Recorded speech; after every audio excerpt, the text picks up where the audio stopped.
bertemu tangan bersama katakan haleluya. Kami bersyukur berterima kasih buat panggilan Tuhan, pilihan Tuhan dalam hidup kami, sehingga kami orang-orang yang telah Kau pilih, Engkau Tuhan yang Kau janjikan, yang Kau pastikan Tuhan kami memperoleh pengampunan dosa dan hidup yang kekal. Dan kami berterima kasih buat anugerah dan kebaikan-Mu dalam segala kekurangan kelemahan kami. Engkau menjadikan kami menjadi umat kepunyaan-Mu Tuhan, ahli waris kerajaan surga. Dan hari ini Tuhan kembali kebenaran firman-Mu memperlengkapi kami.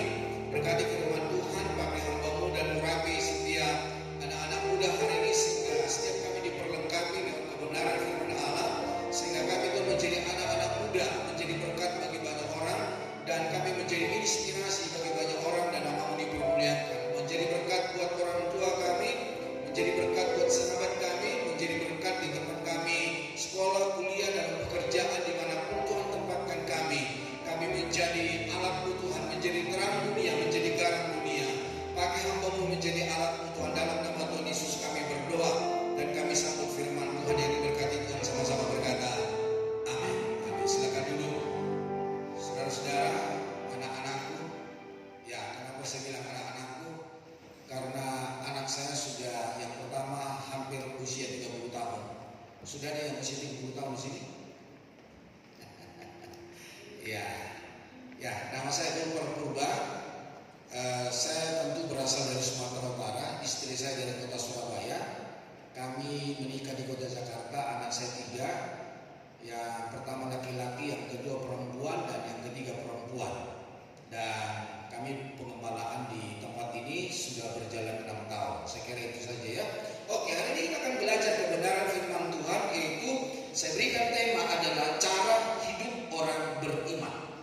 Jadi tentu kita semua yang hadir malam hari ini adalah orang-orang yang beriman. Betul ya? Tidak ada di tempat ini yang tidak beriman ya. Coba tatap dulu aja kiri kanannya, orang tidak beriman atau semua orang beriman ya. Oke. Nah, kita perlu tahu, kalau kita adalah orang-orang beriman, kita perlu tahu kita berasal dari mana. Ya memang betul kita berasal dari kota Balikpapan. Mungkin kita berasal dari daerah-daerah di mana di pulau-pulau di Indonesia. Tuhan kumpulkan kita di kota Balikpapan, dan Tuhan kumpulkan kita di gereja di malam hari ini. Tetapi yang perlu kita tahu bahwa saudara dan saya berasal dari Bapa. Kita berasal dari surga. Kita berasal dari pencipta langit dan bumi yang berkuasa atas segala-galanya. Langsung kita saja melihat di dalam Kejadian pasal yang pertama. Kejadian pasal yang pertama ayat yang ke-26 dan 27. Ya, kalau saudara-saudara percaya dengan saya, Kejadian pasal pertama dekat dengan Kejadian pasal yang kedua. Ya, itu di dalam perjanjian lama, saudara. Sudah ketemu? Kejadian pasal 1 ayat 26 dan 27. Baca bersama 2-3. Berfirmanlah Allah, baiklah kita menjadikan manusia menurut gambar dan rupa kita, supaya mereka berkuasa atas ikan-ikan di laut dan burung-burung di udara, dan atas ternak dan atas seluruh bumi, dan atas segala binatang melata yang merayap di bumi. Maka Allah menciptakan manusia itu menurut gambarnya, menurut gambar Allah diciptakannya dia, laki-laki dan perempuan diciptakannya mereka. Jadi saudara-saudara kasih Tuhan, anak-anakku yang dikasih oleh Tuhan, bahwa saudara dan saya itu serupa dan segambar dengan Allah. Jadi kalau mau lihat Allah, lihatlah sebelah kirinya dan sebelah kanannya. Mengerti bahasa saya? Kalau mau kenal Allah, kalau mau tahu Allah itu seperti apa, lihatlah sebelah kirinya, lihatlah sebelah kanannya. Kok nggak ada yang lihat ya? Atau nggak percaya di sebelah kirinya atau sebelah kanannya adalah gambaran Allah? Halo? Firman Allah jelas berkata bahwa Allah berkata, marilah kita menciptakan manusia itu serupa dan segambar dengan kita. Jadi perlu anak-anakku ketahui bahwa kita yang ada malam hari ini, kita ini adalah gambarannya Allah. Kita ini adalah blueprintnya Tuhan. Jadi kalau mau tahu Allah itu seperti apa, sekali lagi, lihatlah sebelah kiri, lihatlah sebelah kanan.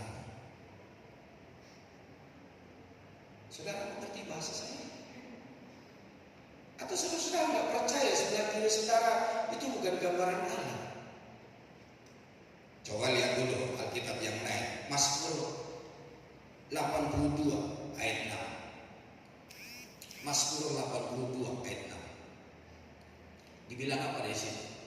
Mazmur 82 ayat 6. 2, 3. Aku sendiri telah berfirman, kamu adalah Allah dan anak-anak yang maha tinggi kamu sekalian. Firman Allah bilang apa? Firman Allah bilang apa? Kamu adalah Allah. Jadi Tuhan Allah berkata, saudara dan saya ini adalah Allah. Cuma tulisannya di situ Allah kecil. Jadi saudara-saudara kasih Tuhan, kita ini adalah anak-anak Allah. Kita ini adalah gambaran Allah. Kita ini adalah manusia Allah, kepunyaan Allah, keturunannya Allah. Jadi itulah sebabnya, saudara-saudara kasih Tuhan, pastikan hidupmu sebagai orang-orang muda dapat kau jalani, kau dapat kerjakan dengan baik dan benar. Bahwa Anda itu bukan orang sembarangan. Saudara itu bukan orang sembarangan. Bilang dulu kiri kanannya, kamu bukan orang sembarangan. Bilang dulu, kamu orang penting. Kamu orang hebat. Kamu Allah bilang. Ini bukan pendeta yang bilang, firman Allah berkata, aku berfirman, kamu adalah Allah. Jadi sebagai umat Tuhan, sebagai orang-orang percaya, tentu cara hidup kita harus berbeda dengan orang lain. Cara bekerjamu harus berbeda dengan orang-orang yang tidak percaya. Cara pacaranmu harus berbeda dengan orang-orang yang tidak beriman. Cara sekolahmu, kuliahmu harus berbeda dengan orang-orang di luar sana. Bilang dulu kiri kanannya, kita harus berbeda. Saudara-saudara, kalau kita beribadah setiap hari Minggu, kalau kita beribadah, gak tahu teman-teman dari GKI ya, gak tahu adik-adikku ini, anak-anakku ini ibadah jam berapa di gereja? Yuk, hari apa? Hari Minggu jam 6. Jadi jangan begini, jangan peribadatan kita itu hanya ibadah. Terus lagu ini berkata begini, kau datang dan pergi sesuka hatimu, oh kejamnya dikau. Ya datang ke gereja cuma datang aja, tapi berubah tidak. Datang ke gereja datang aja, ya hidup yang lama tetap bohongin papa mama, nipu papa mama. Abang saya itu pintar nipu orang tua saya ketika di sekolah. Jadi bahasa penggaris itu di kampung saya itu ada 5 namanya. Adik-adik, anak-anakku tahunya penggaris itu namanya berapa? Kalau kakak saya itu dibuat 5 namanya, dan dia bilang sama orang tua saya, Pak, guru berkata besok saya harus beli penggaris. 3 hari kemudian dia bilang, Pak, guru bilang saya harus beli garisan. Penggaris sama garisan sama. Terus dia pakai bahasa mata. 3 hari kemudian, Pak, guru bilang saya harus beli balobas. Tahu balobas? Sama penggaris. Terus dia bilang lagi, Pak, guru bilang saya harus beli pista. Sama aja kan?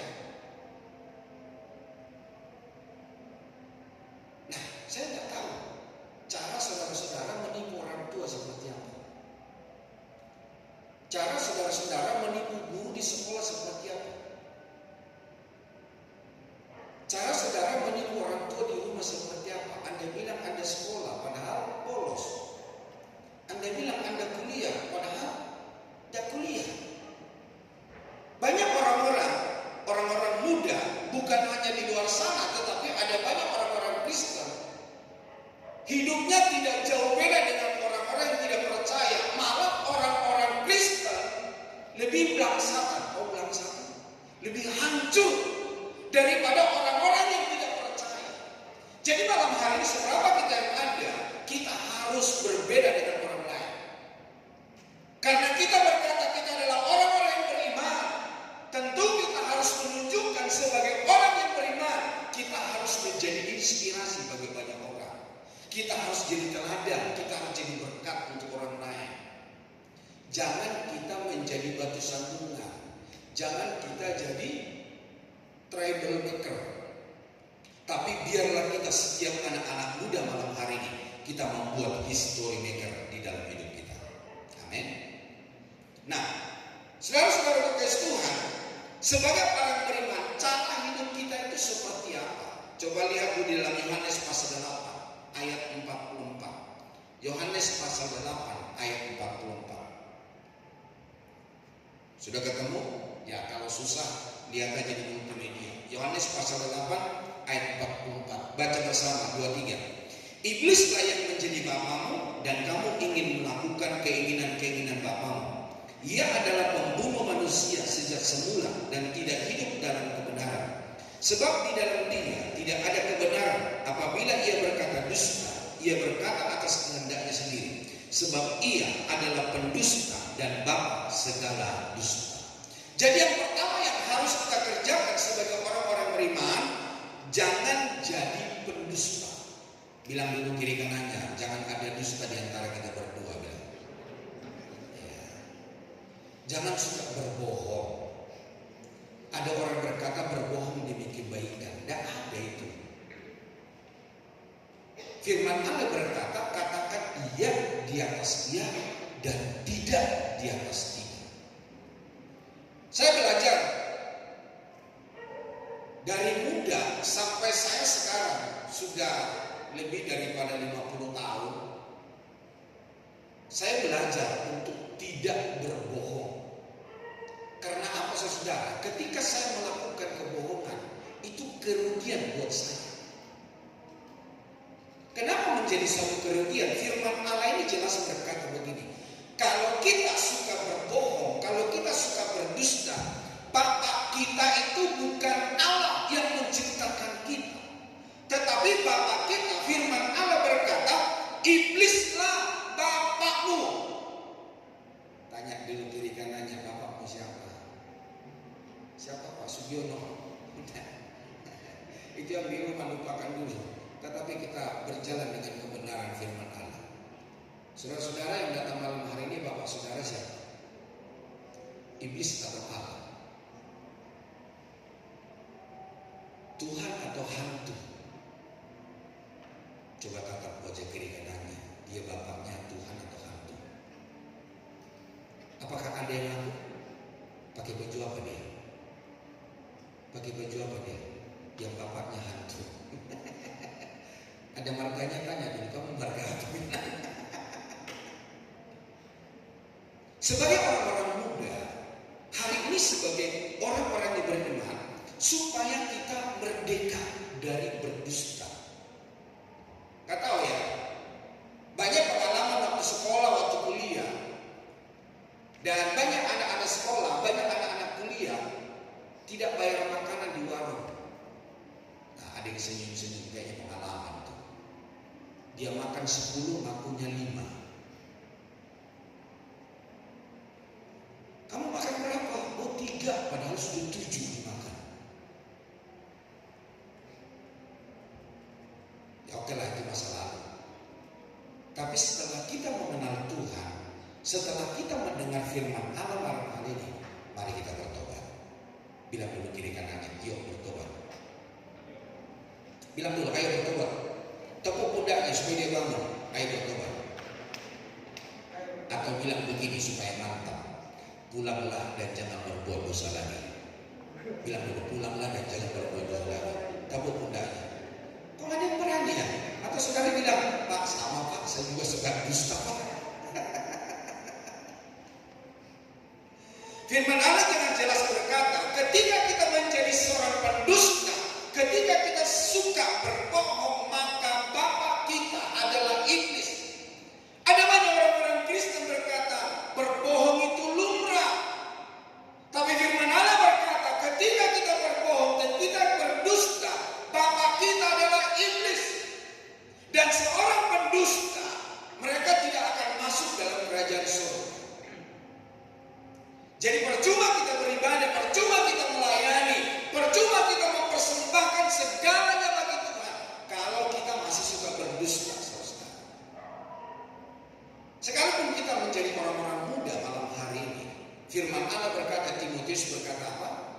janganlah seorang pun menganggap engkau muda, tapi jadilah teladan, jadilah inspirasi, jadilah berkat bagi banyak orang.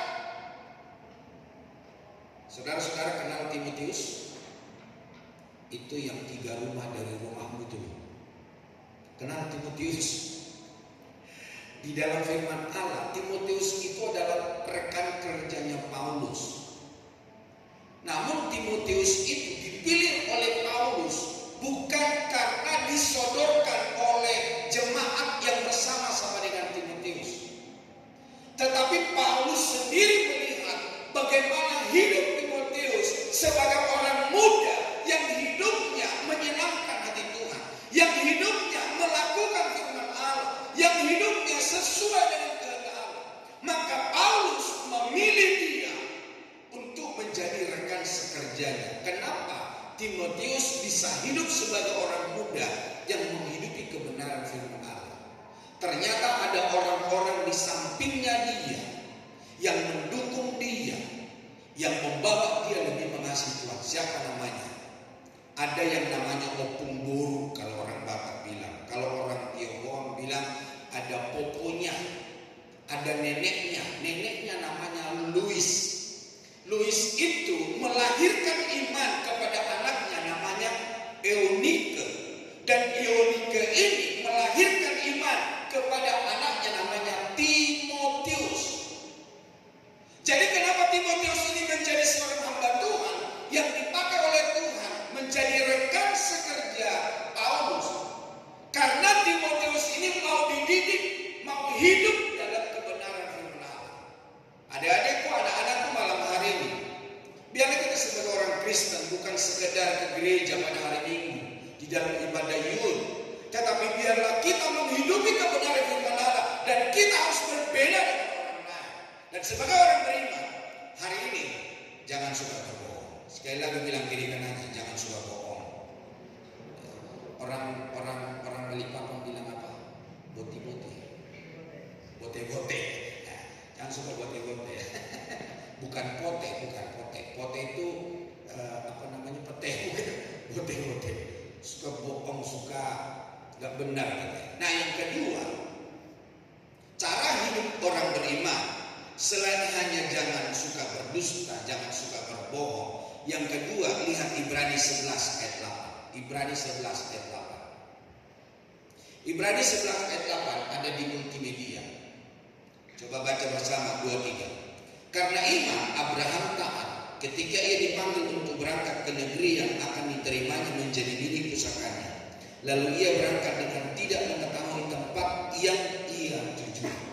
Jadi ketika Allah memanggil Abraham dari negeri orang tuanya, dari sanak saudaranya, Allah berkata, pergilah ke tempat yang saya tunjukkan kepadamu.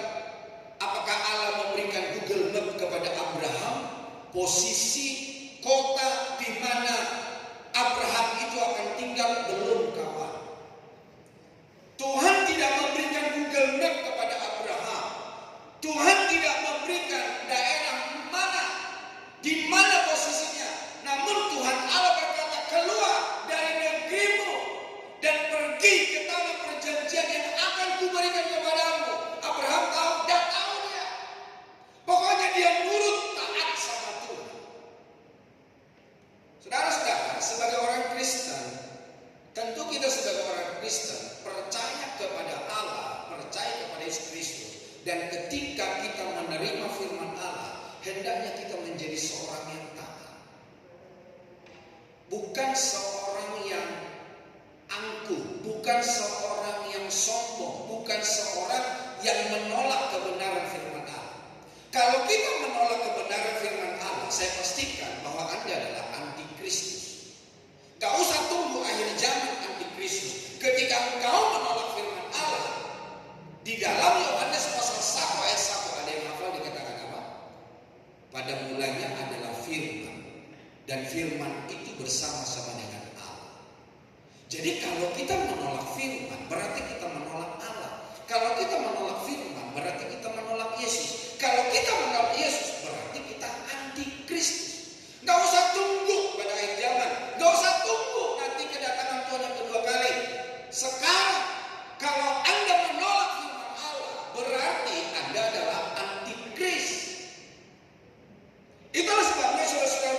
Tuhan, sebagai orang Kristen, sebagai orang-orang yang beriman kepada Allah, mari kita menjadi seorang yang taat. Taat itu bukan yang sesuai dengan kehendak kita. Ketaatan itu bukan sesuai dengan keinginan kita, rencana kita. Tapi ketaatan itu apa kata Tuhan. Kita berkata, iya, aku mau kerjakan dan aku mau lakukan. Abraham, dia belum tahu tempat posisi di mana tempat yang akan diberikan oleh Allah, namun dia taat. Ternyata bukan hanya itu, saudara. Di dalam firman Allah, ketika dia menantikan keturunan, firman Allah berkata, keturunan Abraham seperti banyaknya bintang di langit dan pasir di laut. Tapi sampai usia tua, firman Allah berkata, sampai istrinya mati pucuk. Yang artinya sudah gak mungkin secara kedokteran istrinya akan melahirkan. Tapi apa yang terjadi, saudara-saudara? Tuhan berfirman, keturunanmu akan seperti bintang di langit dan pasir di laut. Abraham tetap percaya, namun istrinya Sarah dia kekal. Tuhan bercanda ya. Aku ini loh, udah gak menstruasi. Aku ini dia tua loh, udah keriput semua. Mana mungkin? Tapi ketika seseorang taat, berkata iya kepada kebenaran firman Allah berkata, tidak ada yang mustahil bagi orang yang percaya kepada dia. Nah, saudara-saudara kekasih Tuhan, ketika dia sudah punya anak, Tuhan bilang apa? Abraham, persembahkanlah anakmu itu kepada saya. Apakah Abraham demo Tuhan? Apakah Abraham ngomong sama Tuhan, ini Tuhan bercanda ya? Kau yang memberi, kau juga yang mengambil. Tidak, saudara. Ketika Tuhan Allah meminta anaknya, yaitu Ishak, maka saudara-saudara kekasih firman Allah berkata, dia mempersembahkan anaknya. Tapi perlu saudara-saudara tahu, dalam ketaatan Abraham, ketika mereka mau nyampe ke gunung atau ke bukit tempat akan dipersembahkannya Ishak, maka Abraham berkata kepada pembantunya, Abraham berkata begini, kamu tinggal di sini ya, tunggu, kami akan kembali. Kami berarti berapa orang kembali? Lebih daripada satu. Yang artinya begini, di dalam ketaatan Abraham, Tuhan melakukan perkara yang besar di dalam hidup Abraham. Ketika engkau menjadi seorang yang taat, percaya, apapun masalah persoalan di dalam hidupmu, apapun tantangan hidupmu, apapun pergumulan masa depanmu, ketika kau taat sama Tuhan, memang secara daging, secara kasat mata itu gak mungkin. Tetapi ketika kita percaya, ketika kita taat kepada Tuhan, tidak ada yang tidak mungkin bagi Tuhan. Bagi Allah tidak ada yang mustahil. Jangan kau berpikir begini, Tuhan nanti bagaimana masa depanku, Tuhan nanti bagaimana pasangan hidupku, nanti Tuhan bagaimana makan dan minumku. Nah, saya dari umur belasan tahun sudah memberikan hidup saya kepada Tuhan. Dan saya mau berkata kepada saudara, tidak pernah orang benar itu meminta-minta. Umur 14 tahun saya sudah merantau dari Sumatera Utara ke Surabaya. Saya sudah gak punya orang tua waktu itu. Ibu saya meninggal, saya usia 2 tahun. Papa saya meninggal, saya usia 16 tahun. Orang berkata Madesu, tahu Madesu? Masa depan suram. Tapi saya mau berkata kepada saudara, ketika saudara berharap sama Tuhan, ketika saudara percaya sama Tuhan, ketika saudara bersandar kepada Tuhan, tidak ada yang mustahil bagi Tuhan. Saya banyak melihat perkara-perkara besar yang Tuhan percayakan di dalam hidup saya. Saya banyak melihat berkat kasih karunia Tuhan, penyertaan Tuhan di dalam hidupku. Itulah sebabnya sebagai orang muda saya katakan begini, mari menjadi seorang yang taat. Apapun kata firman Tuhan lakukan di dalam hidup, jangan tawar-tawar, lakukan. Karena janji Tuhan dan firman Allah berkata, Tuhan kita itu, Allah kita itu tidak pernah berhutang atas segala sesuatu sedikit pun dari apa yang kita berikan kepada Tuhan. Dia Allah yang tidak pernah berhutang untuk kita. Itulah sebabnya anak-anakku, adik-adikku, yang kedua, mari menjadi orang yang taat. Bilang dulu kiri kanannya, jadi orang yang taat. Jangan jadi orang yang memberontak kepada Tuhan. Jangan menjadi orang yang angkuh kepada Tuhan. Mari taat seperti Abraham. Dia taat. Yang terakhir, saya sudah khotbah 25 menit. Yang terakhir, yang ketiga, Matius 22 ayat 36 sampai 38. Lihat di multimedia biar cepat. Matius 22 ayat 36, 37, 38. Baca bersama 2-3. Guru, hukum manakah yang terutama dalam hukum Taurat? Jawab Yesus kepadanya, kasihilah Tuhan Allahmu dengan segenap hatimu dan dengan segenap jiwamu dan dengan segenap akal budimu. Itulah hukum yang terutama dan yang pertama. Firman Allah berkata, hukum yang pertama dan terutama di dalam Kristus adalah mengasihi Tuhan Allah dengan segenap hati, dengan segenap hati, dengan segenap jiwa. Gak ada yang terusin. Segenap hati, segenap jiwa mengasihi Tuhan. Jadi artinya begini, ketika kita beriman, ketika kita percaya, ketika kita beribadah, beribadahlah dengan sungguh-sungguh.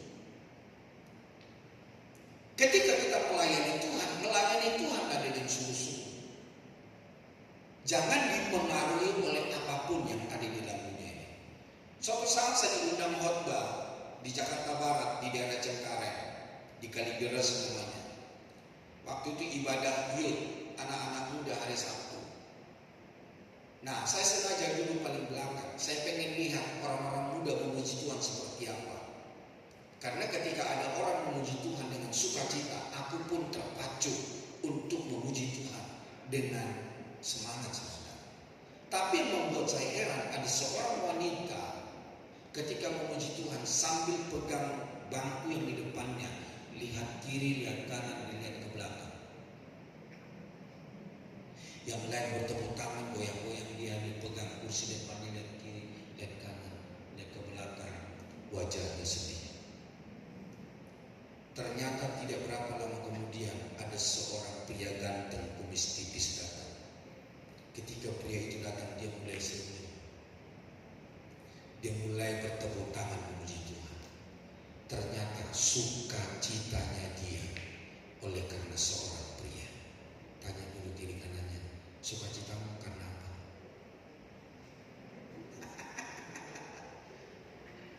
Sukacita kita karena Tuhan. Sukacita kita bukan karena seorang wanita. Sukacita kita bukan karena seorang pria, tetapi sukacita kita oleh karena Tuhan. Ketika kita bersukacita karena Tuhan, Tuhan akan memberikan pasangan hidup yang terbaik. Ya, tentu anak-anak muda di tempat ini tahu istri saya. Waktu saya ada di kota Jakarta, rekan-rekan anak youth suka berkata begini kepada saya, ini Pak Pendeta menikah bagaikan susu dan kopi. Pak Pendetanya hitam, istrinya putih. Ya memang istri saya putih, cantik. Ya tentu cantik ya, bukan ganteng gitu ya. Nanti kalau ganteng jeruk makan jeruk. Dan saya berkata, kenapa dia mau sama saya? Waktu dia saya tembak, kata orang-orang muda kan, waktu dia saya lamar, dia pakai kacamata hitam. Makanya kulitku yang hitam, dia nggak tahu saya hitam. Tapi dia berkata begini, sayang, sekalipun kulitmu hitam, namun hatimu putih. Bagimu para pria, bagimu para wanita, jangan berkecil hati. Kalau kamu menjadi seorang yang mengasihi Tuhan, Tuhan memberikan yang terbaik di dalam hidup. Saya adalah saksi hidup bagaimana pertolongan Tuhan, kasih karunia Tuhan. Tentu anak-anakku di gereja ini sudah banyak tahu tentang kesaksian. Dan saya berkata kepada saudara-saudara, marilah mengasihi Tuhan dengan segenap hati. Kalau beribadah dengan sungguh-sungguh. Kalau melayani dengan sungguh-sungguh. Jangan kau beribadah karena sesuatu hal, tetapi beribadahlah oleh karena Tuhan. Melayanilah oleh karena Tuhan. Memuji Tuhanlah oleh karena Tuhan. Bukan karena seorang pria sekumis tipis atau seorang wanita serambut panjang. Tetapi beribadahlah, memuji Tuhanlah oleh karena Tuhan yang penuh kasih dan penuh sayang terhadap kita. Dan bentuk mengasihi Tuhan yang berikutnya, selain segenap hati, selain hanya sungguh-sungguh, nanti bisa baca di Matius 25 ayat 31 sampai 46. Nanti baca ya, Matius 25 ayat 31 sampai 40. Dikatakan firman Allah berkata begini. Nanti ketika anak manusia datang ke dalam dunia ini, dia akan mengumpulkan semua manusia dari seluruh bangsa, dan dia akan memisahkan kambing dan domba. Coba lihat dulu kiri kanannya, dia kambing atau domba? Coba lihat dulu, dia kambing atau domba? Oh, kita sepakat kita semua domba ya. Oke, coba kita pastikan hari ini kita domba atau kambing. Firman Allah berkata begini kepada domba-domba di sebelah kanannya. Dia berkata begini, waktu aku lapar, kamu memberikan aku makan. Waktu aku gak punya baju, kau memberikan aku pakaian. Waktu aku tidak punya tempat tidur, tempat persinggahan, engkau memberikan tempat persinggahan. Waktu aku masuk rumah sakit Kalijoso, engkau datang menjenguk aku. Waktu aku masuk penjara, engkau datang menjenguk aku. Domba-domba itu, orang benar itu berkata begini, Tuhan, kapan Tuhan masuk rumah sakit Kalijoso? Kok gak pernah diumumkan di news di gereja? Kapan Tuhan gak makan? Tuhan gak pernah datang ke depan rumah saya minta-minta makan, gak pernah. Kapan Tuhan gak punya baju? Kapan Tuhan gak punya tempat tidur? Tapi Tuhan bilang begini, apa saja yang kau perbuat kepada salah satu saudaraku yang paling hina, engkau telah melakukannya untuk aku. Halo anak-anak buyut, adik-adikku, kapan engkau memberikan hakmu, apa yang kau miliki, memperhatikan orang? Oke lah, gak usah jauh-jauh. Kapan terakhir kau belikan dasi buat gembalamu? Oh mahal pak. Oke, yang murah. Kapan terakhir kau belikan sepatu buat gembalamu? Oh yang lebih murah lagi. Kapan kau kasih ajak makan gembalamu? Atau masa gembala lah, terlalu mahal mungkin. Kapan engkau kasih makan sebelah kiri, sebelah kanan?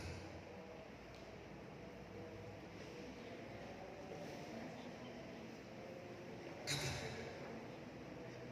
Kapan kau terakhir dia makan? Apa nanti setelah pulang dari sini?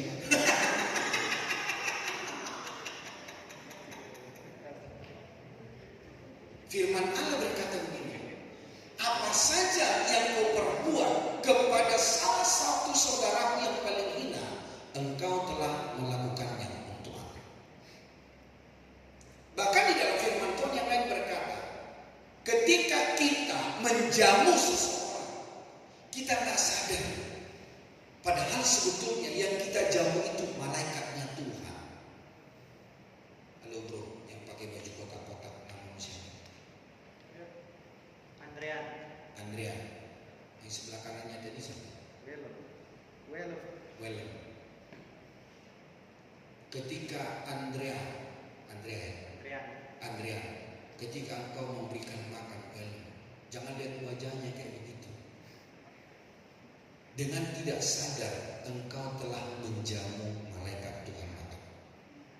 Nanti coba lihat firman Tuhan, saya bukan ngarang-ngarang, bukan. Firman Allah berkata, ketika kita menjamu seseorang, mau yang kita kenal atau tidak kita kenal, firman Allah berkata, dengan kita tidak sadari, ternyata kita lagi traktir malaikatnya Tuhan makan. Nah kalau kau berkata mengasihi Tuhan, coba buktikan. Wah ada yang nuntut nanti ya setelah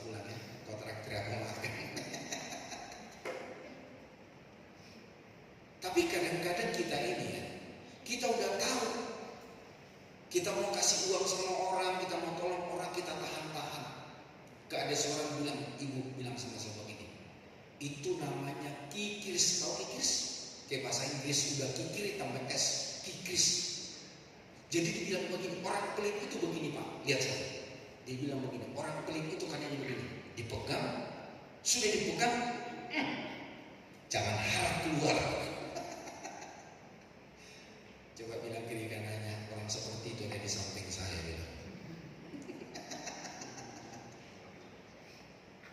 Halo, anak-anakku, adik-adik, apakah kita berkata mengasihi Tuhan? Kau mengasihi Tuhan? Tapi saya mau tanya, kapan kau traktir temanmu makan? Kapan kau kasih jajan adikmu? Kapan kasih terakhir uang ke orang tuamu? Kapan? Kapan kau berterima kasih kepada papamu, kepada mamamu? Halo? Mami saya Pak, cerewetnya minta ampun kayak lagu. Dari terbit ke matahari sampai terbenam.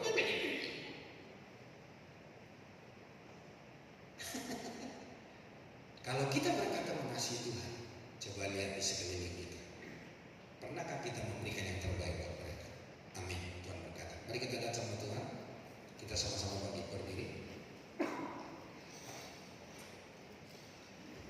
Saya tidak tahu hidupmu selama ini, selama engkau menjadi orang Kristen. Sebagai orang-orang beriman,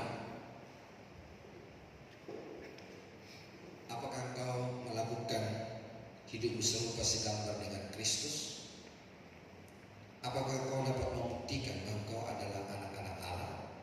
Dan firman Allah berkata, kau adalah Allah. Berarti karakternya Allah, sifatnya Allah, perilakunya Allah harus ada dalam hidupmu. Yang kedua, kalau kau adalah seorang beriman, tentu jangan suka berdusta, mengasihi Tuhan, memberikan yang terbaik dalam hidup. Mari tundukkan kepala kita. Waktu kami terbatas dan hamba terbatas itu untuk membagikan kebenaran firman Allah, tapi biarlah apa yang hamba sampaikan membuat kami sebagai orang-orang muda, kami menjadi teladan, kami menjadi berkat, dan dalam kemudahan kami ya Tuhan, tidak ada seorang pun yang dapat mengecilkan kami, tidak ada seorang pun Tuhan yang dapat mendiskreditkan kami. Karena bukan karena usia kami muda, namun kami dewasa di dalam Tuhan. Namun kami serupa dan segambar dengan Kristus. Karakternya Allah ada dalam hidup kami. Berkati anak-anakku, berkati adik-adikku. Apapun yang mereka kerjakan, baik mereka yang masih sekolah, mereka yang kuliah, mereka yang bekerja, dan juga mereka yang bergumul untuk pasangan hidup, mereka yang bergumul untuk masa depan. Biarlah Tuhan tanganmu yang penuh kuasa menuntut, memimpin, membawa mereka kepada kemenangan, keberhasilan, dan keberuntungan. Dan kiranya tanganmu yang penuh kuasa yang kau tumpangkan ke atas kepala mereka dan kau berkati mereka. Yang kau jadikan mereka menjadi anak-anak yang berhasil, anak-anak yang diberkati oleh Tuhan, anak-anak yang dipelihara oleh Tuhan. Dan lewat hidup mereka, dunia dapat melihat, teman-teman mereka dapat melihat, mereka adalah orang-orang yang luar biasa, mereka adalah orang-orang yang diberkati oleh Tuhan. Terima kasih Bapak, berkati teman-teman kami dari GKII, berkati juga anak-anak youth yang ada di Gereja Betel Indonesia di tempat ini. Dan biarlah Tuhan untuk kami dapat menjalin persaudaraan sesama orang beriman, sekalipun kami berbeda organisasi, tapi biarlah Tuhan kami dapat menjalin hubungan yang baik dan kami bergandengan tangan untuk menyenangkan hatimu. Dan lewat hidup kami semua nama Tuhan dipermuliakan. Dalam nama Tuhan Yesus kami berdoa dan diberkati Tuhan selalu berkata, amin. Silakan duduk, Tuhan berkati.